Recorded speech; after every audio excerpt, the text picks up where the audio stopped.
अस्सलाम वालेकुम स्टूडेंट जी। नेक्स्ट जो हमारा लेक्चर है that is about Graham law of diffusion and diffusion.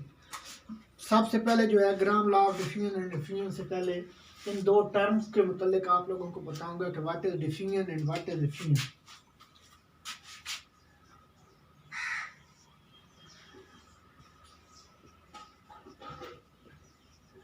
Diffusion को अगर मैं उर्दू ट्रांसलेट करूं तो इसका मतलब है घुल मिल जाना।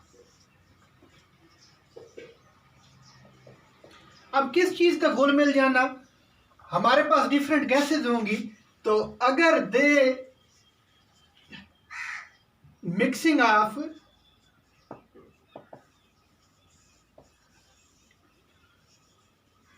डिफरेंट गैसेज, पहला पॉइंट इसके लिए क्या बता रहा हूं कि मिक्सिंग ऑफ डिफरेंट गैसेज, वो मिक्स हो जाए, उसके बाद हो क्या, फॉर्म ए होमोजीनियस मिक्सचर। दो काम हो कि एक तो वो गैसेस आपस में क्या हो जाए जी, मिक्सअप हो जाए, दूसरे नंबर पे उनके मिक्स होने के बाद क्या हो जी, आपको एक होमोजीनियस मिक्सचर मिल जाए। तो डिफिजन की सादा अल्फाज में डेफिनेशन क्या करूंगा, बिल्कुल सिंपल डेफिनेशन होगी कि mixing of different gases to form a homogeneous mixture is known as diffusion of gases। इसके बाद है फिजन।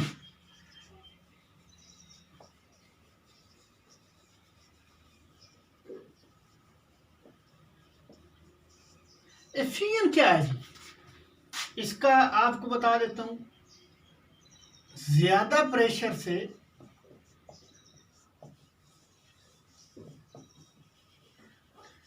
कम प्रेशर की तरफ जाना। अब ज्यादा प्रेशर से कम प्रेशर की तरफ जाना, सिंपल सी इसकी एग्जांपल एक है, उसको जब आप सुन लेंगे तो आपको ऑटोमेटिकली क्या है जी, एफिशिएंट का फिनोमेना समझ आ जाएगा। और इंतहाई आसान है, ग्राम लॉ ऑफ एफिशिएंट उससे भी ज़्यादा आसान है, आप लोगों के लिए कोई मुश्किल नहीं होगी। इंतहाई आसान ट्रिक के ज़रिए जो है ना आपके लिए क्या है जी, उसकी डेरिवेशन ले आए हैं। तो चेक करते हैं जी, साइकिल या मोटरसाइकिल या कोई भी ऐसी चीज़ जिसके टायर में जो हवा है, अंदर प्रेशर क्या होता है, ज़्यादा।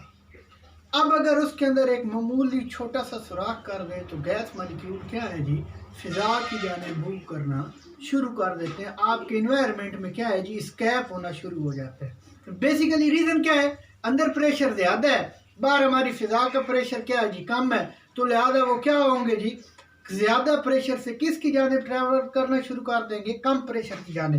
तो इसकी डेफिनेशन लिखूंगा, escape of gas molecule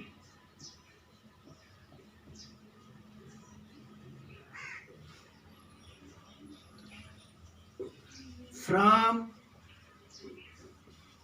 high pressure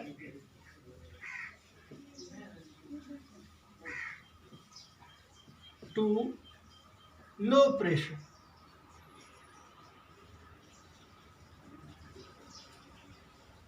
from a tiny hole या स्मॉल होल, क्योंकि जितना टिनी या स्मॉल होल होगा उतना उसका प्रेशर क्या रहना है जी, ज्यादा रहना है, और उनकी मूवमेंट क्या होगी, गैस की हाई प्रेशर से किसकी जाने, लो प्रेशर वाले एरिया में ज्यादा होगी, और एफिशिएंट का अमल क्या होगा, ज्यादा होगा। इसकी एग्जांपल में आप कोई खुशबूदार चीज़ यूज़ करते हो तो वो थोड़ी देर बाद क्या है जी, पूरे जहाँ आप मौजूद होते हैं वहाँ पर वो चली जाती है, डिफिजन की एग्जांपल होगी। इसकी एग्जांपल वही टायर वाली कि आप लोग देखते हैं कि आप एक मामूली सुराख करें तो वहाँ से कुछ देर बाद उस पूरी की पूरी ट्यूब में से क्या हो जाती है जी, हवा स्कैप कर जाती है।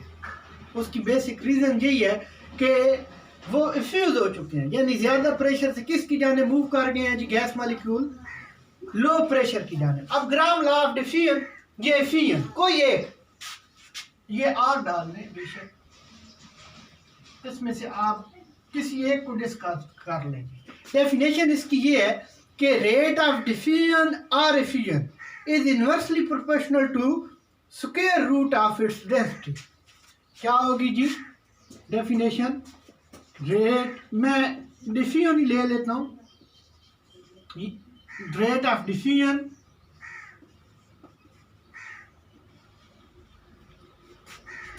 Is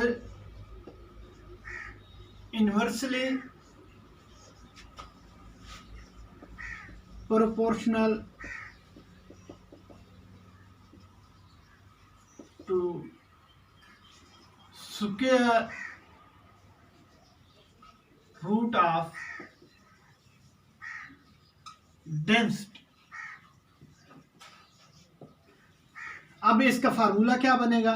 rate of diffusion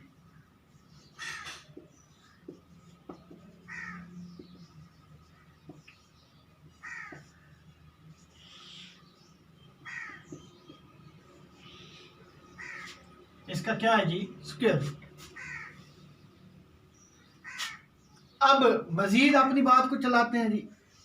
are inversely proportional to D under root, proportionality constant लगा देते हैं जी के।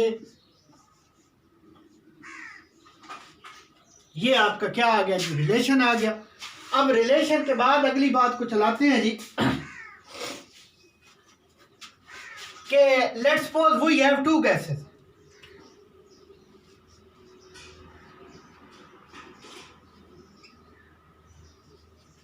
One and two. तो गैस वन के लिए आर क्या होगा? R1 के, और इसकी डेंसिटी क्या होगी? D1। इसको बेशक आप इक्वेशन 1 का नाम दे दो। गैस 2 के लिए क्या होगा जी? रेट ऑफ डिफ्यूजन R2 के ओवर D2 अंडर रूट।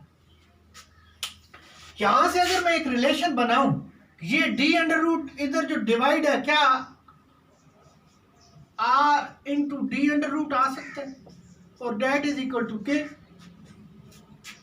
अब ये वाले रिलेशन भी मेरे लिए आसान हो जाएंगे। यहां से भी मैं अपना रिलेशन निकाल लूंगा कि R1 into D1 under root is equal to K, और यहां से भी R1 into D1 D2 sorry gas 2 की बात कर रहे हैं तो R2 into D2 under root that is equal to K. अब दोनों इक्वेशन क्या है जी? एक साइड इक्वल है, तो हमारे पास रिलेशन क्या बचेगा? मैं लिखूंगा बाय कंपेयरिंग